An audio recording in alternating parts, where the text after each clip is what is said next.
இப்போ பாத்தீங்க going forward எல்லாமே வில் ஃபால் இன் பிளேஸ். ஏன்னா குரு வந்து 7ஆம் இடத்துக்கு வந்து ராசியை பார்க்குறார். மனசும் பழைய மாற அது செய்யலாம், இது செய்யலாம், விரயங்கள் பண்ணலாம், எதுவுமே தீர்க்கமா யோசிக்காம செய்யாத விஷயங்கள் குறைந்து இப்போ மென்டல் கிளாரிட்டி கிடைக்கும். வாழ்க்கையில அடுத்த கட்ட நடவடிக்கையாக நம்ம என்ன செய்யலாம், growth ஓரியன்டேஷன் எப்படி பண்ணலாம், விரயங்களை எப்படி குறைக்கலாம், இன்வெஸ்ட்மெண்ட்ஸ் எப்படி நம்ம செய்யலாம் அப்படிங்கிற மாற வாழ்க்கைக்கு ப்ரொடக்டிவான ஒரு உயர்வை நோக்கின சிந்தனை வந்து அதிகமாக பெருகக்கூடிய ஒரு காலகட்டத்துக்குள்ள நம்ம அடுத்து வரக்கூடிய ஜூலை மாதத்திலிருந்து நம்ம வரோங்கிறது நம்ம தெரிஞ்சுக்கோம். இப்பவே உங்களுக்கு வந்து அந்த மாற்றம் மன அளவுல மாற்றம் ஆயிருக்குங்கிறது நீங்க தனுசு ராசிக்காரங்க எனக்கு உங்ககிட்ட ஒத்துப்பீங்கிறது எனக்கு தெரியும்.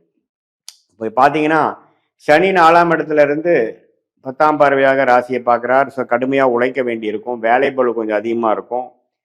போதும் குளிர் காஞ்சது போதும், அடுத்த கட்ட நடவடிக்கையில வாழ்க்கையில ஜெயிக்கக்கூடிய அமைப்பு என்ன, நம்ம ஒண்ணுமே நம்மளுடைய வாழ்க்கையை இன்னும் கொஞ்சம் செக்யூர் ஆக்க இருக்கும், இன்னும் கொஞ்சம் உண்மையான ரியாலிட்டி என்னன்னு தெரிஞ்சு அதுக்கு தகுந்த மாதிரி நம்ம ஜெயிக்கிறதுக்கு என்ன வழிங்கிறது கொஞ்சம் கொடுக்கக்கூடிய அமைப்புகள் வருது.